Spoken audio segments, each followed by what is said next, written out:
সকলকে নমস্কার জানিয়ে আজকের ভিডিও শুরু করছি। গাছটা দেখে অনেকেই চিনতে পেরেছেন, এটা হলো লেমন গ্রাস প্ল্যান্ট।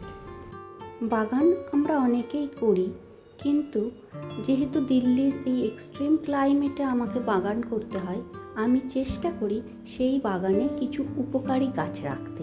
তার মধ্যে এই লেমন গ্রাস অন্যতম। এই গাছের ভিডিও 2-4টে আমার চ্যানেলে আছে।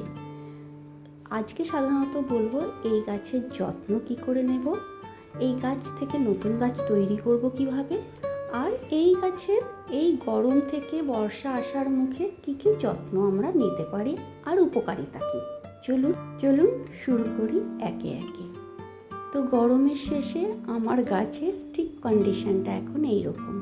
দিল্লিতে তেমন বৃষ্টি হয় না, ওই 2-1 মিনিট বা 5 মিনিটের জন্য কখনো বৃষ্টি আসে সপ্তাহে একবার, আর তেমন রোদ গরম।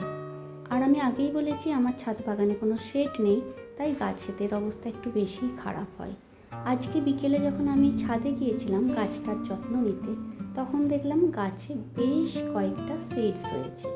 তো আমি যেটা বলেছিলাম, এই গাছ আমি তৈরি করবো কী করে। আপনি নার্সারি থেকে নিয়ে আসতেই পারেন, কিন্তু আশেপাশে যদি কারোর গাছ পান আর সেখানে যদি এরকম সিডস হয়ে থাকে, তো সেই সিডসগুলো নিয়ে এসে এই উত্তম সময়ে মানে বর্ষাকালে আপনি মাটিতে ছড়িয়ে দিন। দেখবেন কয়েক মাস বা কয়েক সপ্তাহের মধ্যেই কিন্তু আপনার ছোট ছোট ধান গাছের মতন চারা বেরিয়ে গেছে। এছাড়াও একটা গাছ থেকে তো অনেক গাছ তৈরি হয়, তো তার থেকেও যদি আপনি গাছ লাগাতে পারেন সেখান থেকে কিন্তু হয়ে যাবে। আমি এই গাছটা 2-3 বছর আগে কিনেছিলাম, মাত্র 2 কি 3টে স্টেম ছিল। তো এখন আমার পটে এইরকম অবস্থা।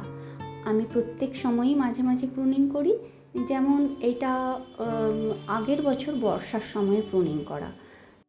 যখনই দেখবেন গাছেতে কিছু ড্রাই ড্যামেজ ইয়েলো লিভস হয়ে গেছে, ওগুলোকে পরিষ্কার করে দিন, আর গাছের মাটি একটু আলগা করে দিয়ে দিন কিছু হোমমেড ফার্টিলাইজার। এটাও একটা পাতা টাইপের গাছ, এখানে তেমন ফল বা সিডস কিছু তেমন হয় না, তাই এখানে নাইট্রোজেন বেস ফার্টিলাইজারটাই সবচেয়ে ভালো। কিচেন ওয়েস্ট কম্পোস্ট দিলে তো আপনার সব রকমের নিউট্রিশন পেয়েই যাবে। এছাড়াও আপনি দিতে পারেন টি লিফ কম্পোস্ট বা প্লেন লিফ কম্পোস্ট। এবার বলি এই গাছ আমি বাগানে রেখেছি কেন।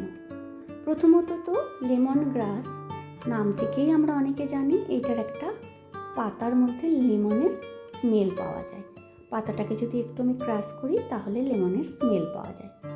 তাই এইটাকে আমি যদি প্লেন 2টো পাতা এনে ছোটো ছোটো করে কুচিয়ে জলের সাথে ফুটিয়ে চায়ের মতন করে খেতে পারি, প্রচুর পরিমাণে অ্যান্টিঅক্সিডেন্ট পাওয়া যায়। এছাড়াও কিন্তু সবচেয়ে ভালো লাগে লেমনেডে। 2-4টে এই লেমন গ্রাসের পাতা একটু মিক্সিতে ক্রাশ করে বা মিক্সি করে জল মিশিয়ে তারপরে ওটাকে স্টেন করে যেমন লেবুর শরবত করে খাই, সেইখানেও কিন্তু সুন্দর একটা রিফ্রেশিং এবং অ্যান্টিঅক্সিডেন্ট আপনি পেয়ে যাবেন। আর রান্নার কাজে বলতে চিকেনে দিতে পারেন, যে কোনো চাইনিজ স্যুপ, তার চাইনিজ ডিশে আপনি দিতে পারেন। খুব সুন্দর একটা স্মেল আছে, সাথে ভরপুর নিউট্রিশন। স্কিন কেয়ার আর হেয়ার কেয়ারের জন্য কিন্তু খুব ভালো। জল ফুটিয়ে আপনি যদি এটাকে টোনার হিসেবে স্কিনে অ্যাপ্লাই করেন, আপনার স্কিন রিফ্রেশ হবে, আর স্ক্যাল্পে দিলে খুশকির হাত থেকে কিন্তু আপনি মুক্তি পাবেন। এই বর্ষাতেই খুব তাড়াতাড়ি একটা গাছ এনে লাগান, আর আমি যেভাবে বললাম ওইগুলো আপনি ইউজ করে দেখতে পারেন।